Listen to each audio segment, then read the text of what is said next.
3 बजे की ये घटना है। उसके बाद से ही जो चांद और हसीन है वो फरार है। लेकिन पूरे मामले में 4 लोगों की गिरफ्तारी हो चुकी है। दो अभी भी फरार हैं, लेकिन परिवार की मांग है कि इस पूरे मामले पर पुलिस को एक्शन लेना चाहिए और फांसी की मांग भी परिवार कर रहा है। बहरहाल आगे भी बड़ी खबर पर आपको अपडेट करते रहेंगे। फिलहाल हम पटना का रुख करते हैं, जहां पर एक रैली को संबोधित कर रहे हैं इस वक्त प्रधानमंत्री नरेंद्र मोदी। शौर्य पराक्रमी वैभवशाली भूमि के प्रणाम करीत भयो। महान सम्राट अशोक, विश्वगुरु चाणक्य, महान गणितज्ञ आर्यभट्ट और गुरु गोविंद सिंह के इस गौरवशाली धरती पर अपने सबके अभिनंदन करीत ही बिहार के मुख्यमंत्री और भावी भी मुख्यमंत्री मेरे मित्र श्रीमान नीतीश कुमार जी, केंद्रीय मंत्रिमंडल में मेरे साथी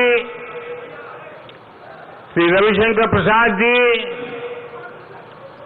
राज्य मंत्रिमंडल के अन्य साथी सांसद श्रीमान रामकृपाल यादव जी, पूर्व सांसद डॉक्टर सीपी ठाकुर जी, मंच पर विराजमान अन्य सभी सांसदगण, सभी पार्टियों के नेतागण और मेरे प्यारे भाई और बहनों,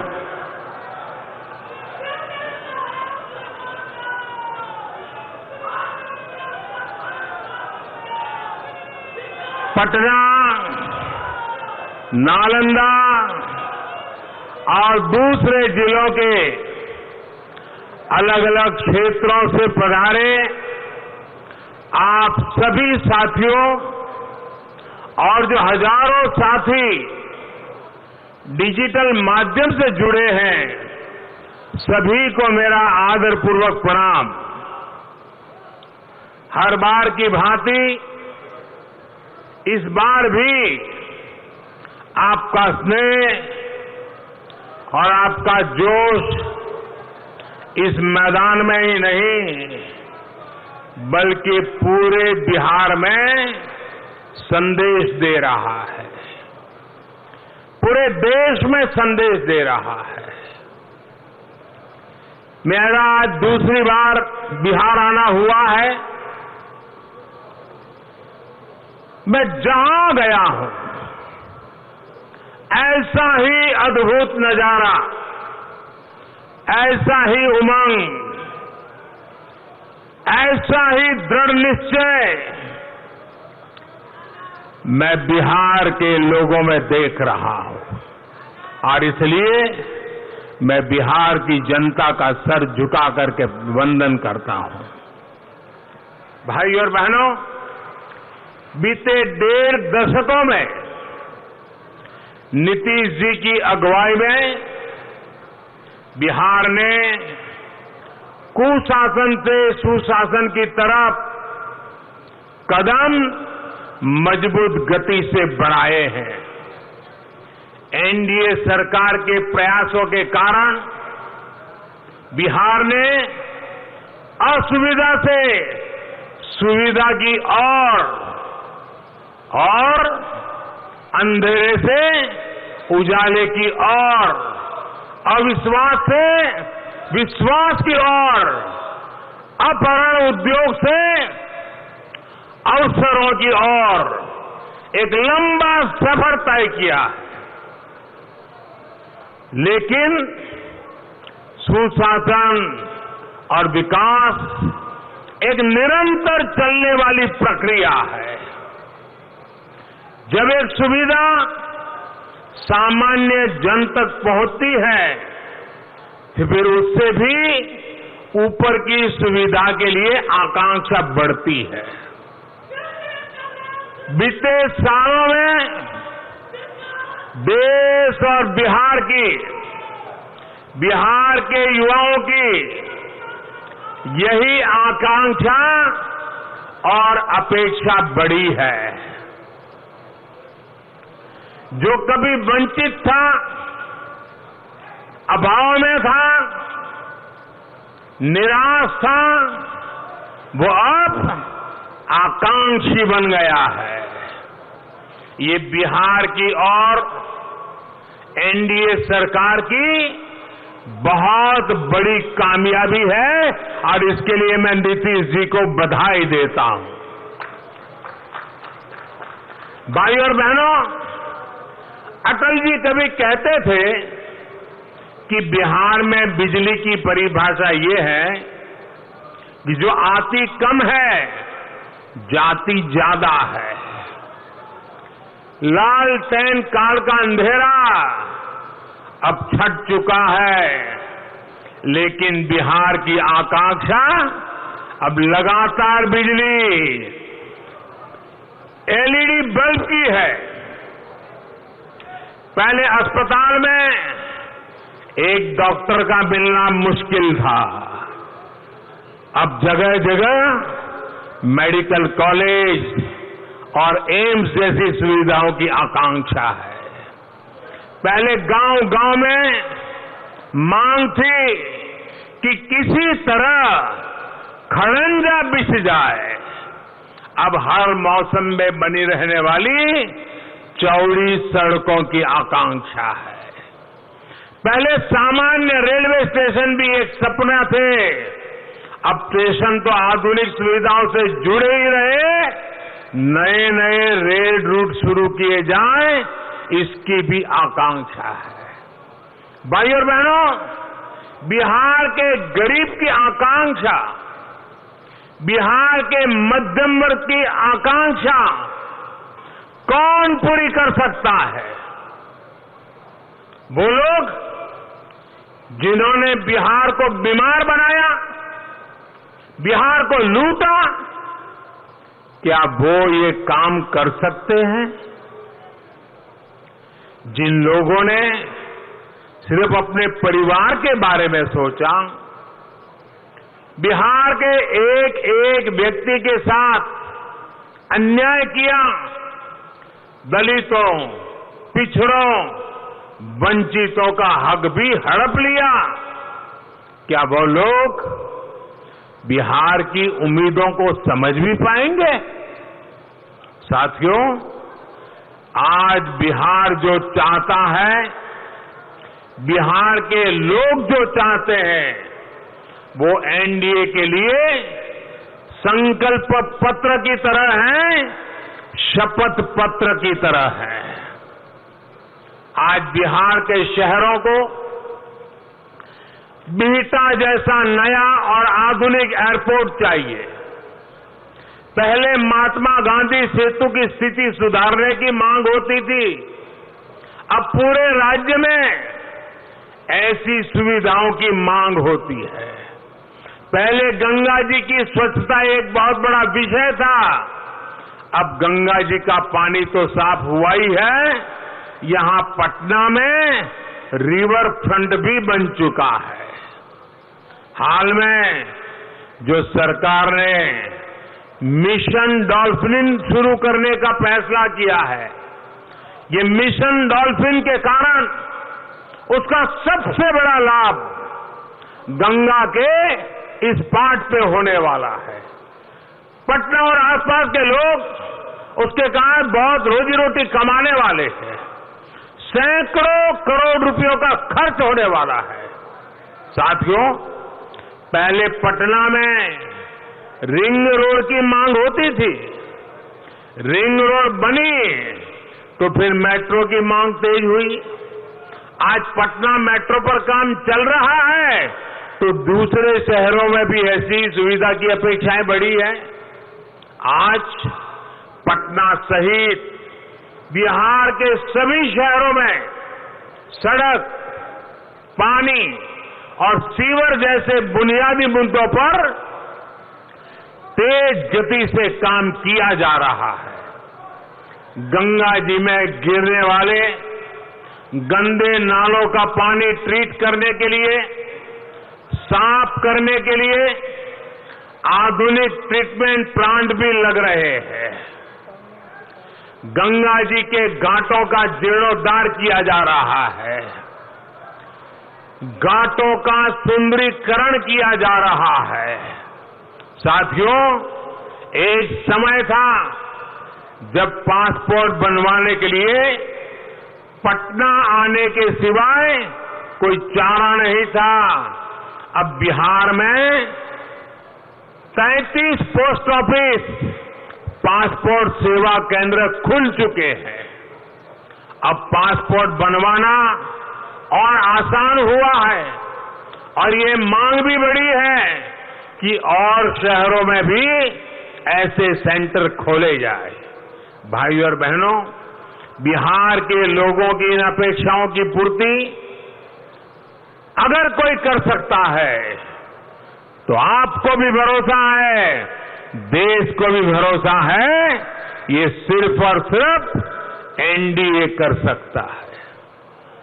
आपकी इन अपेक्षाओं की पूर्ति एनडीए के द्वारा होना तय है। आत्मनिर्भर भारत, आत्मनिर्भर बिहार के पीछे भी यही प्रेरणा है, यही प्रोत्साहन है।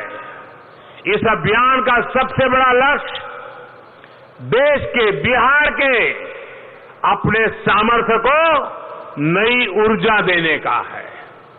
इस अभियान का लक्ष्य बिहार के युवाओं को नए अवसर देने का है, नए रास्ते दिखाने का है। इसके लिए एनडीए सरकार दिन रात काम कर रही है।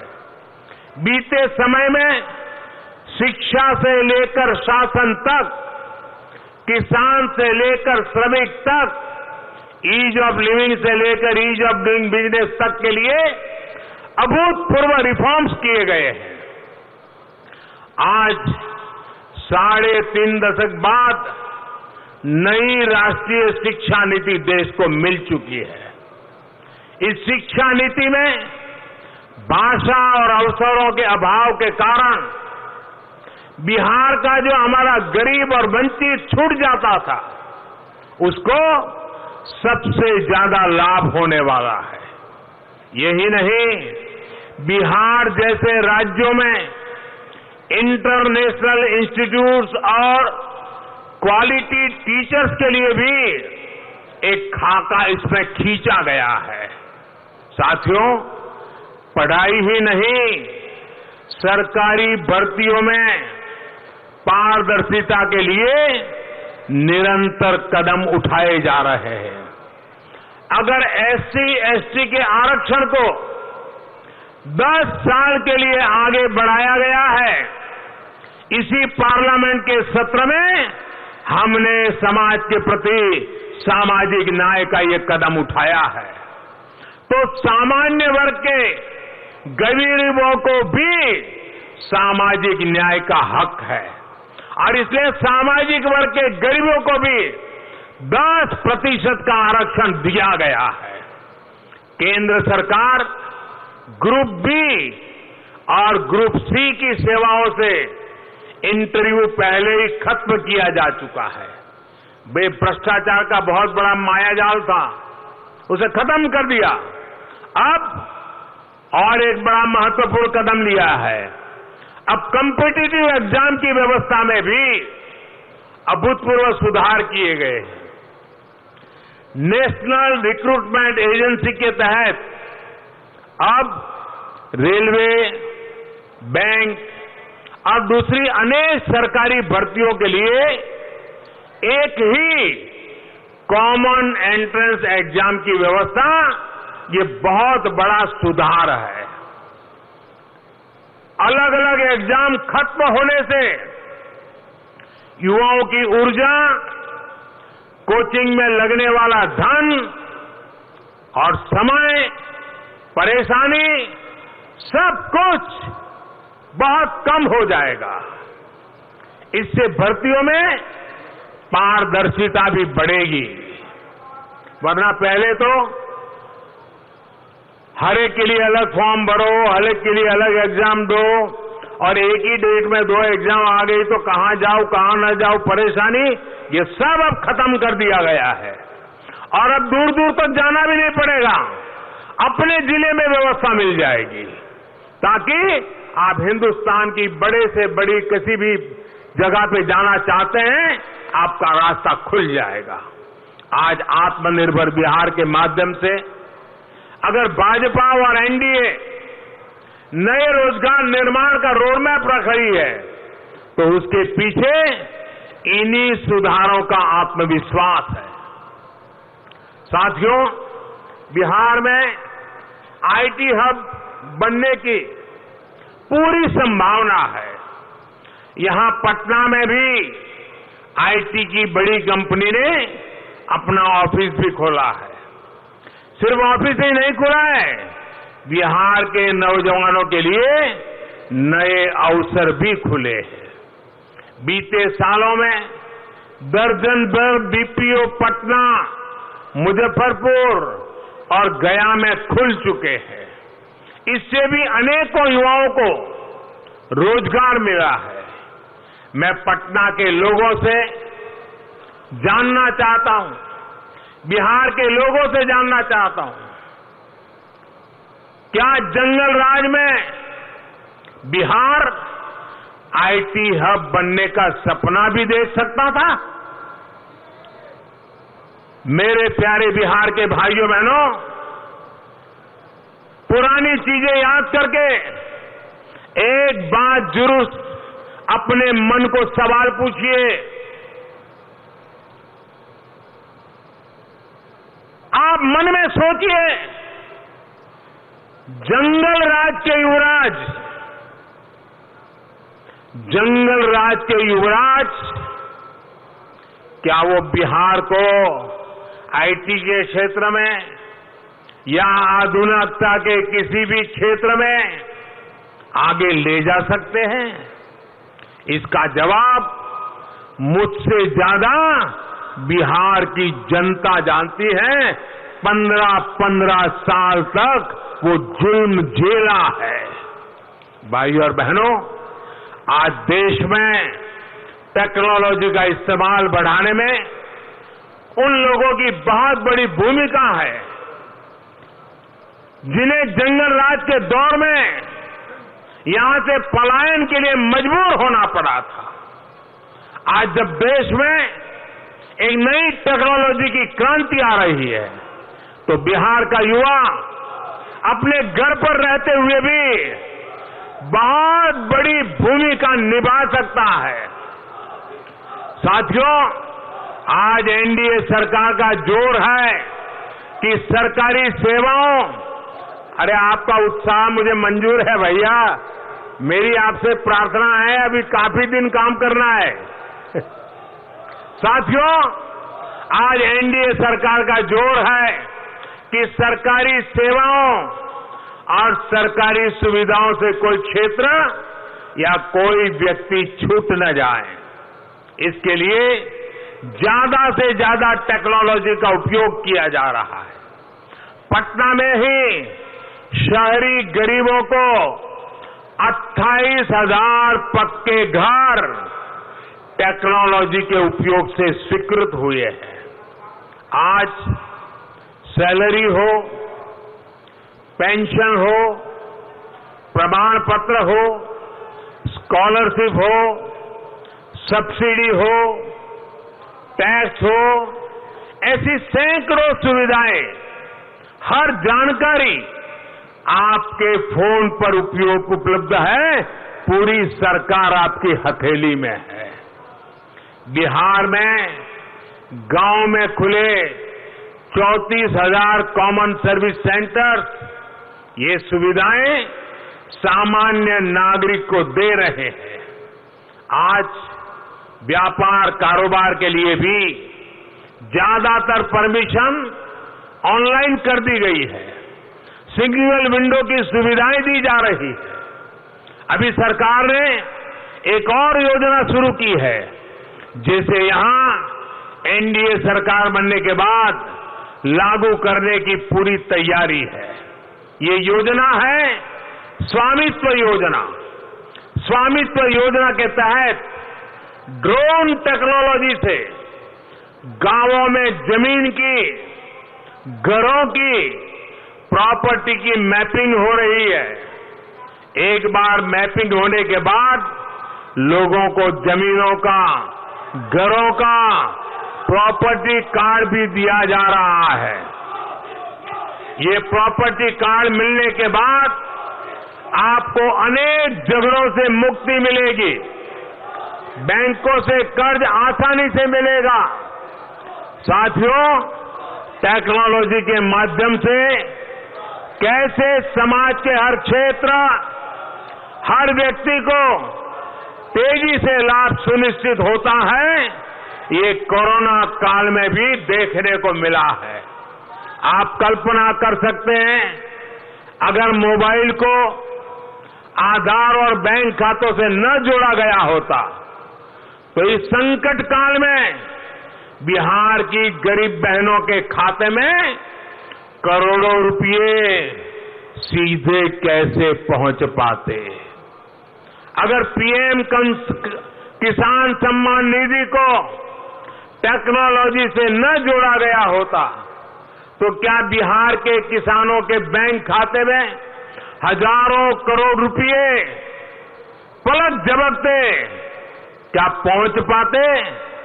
श्रमिकों, संगठित क्षेत्र के कर्मचारियों, पेंशन धारकों, ऐसे अनेक साथियों की सीधी मदद अगर ये न होता तो संभव नहीं थी इस कालखंड में। साथियों, जनधन, आधार, मोबाइल की त्रिशक्तिना अगर वो न होती तो बिहार के लाखों गरीब परिवारों के हक का राशन पहले की तरह जो 15 साल पहले होता था कोई हड़प लेता।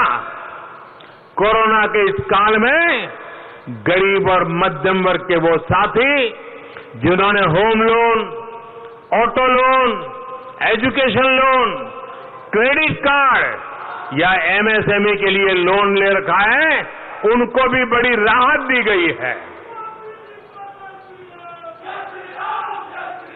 भाई, आपका उत्साह मुझे मंजूर है, आपका प्यार मेरे सर आंखों पर।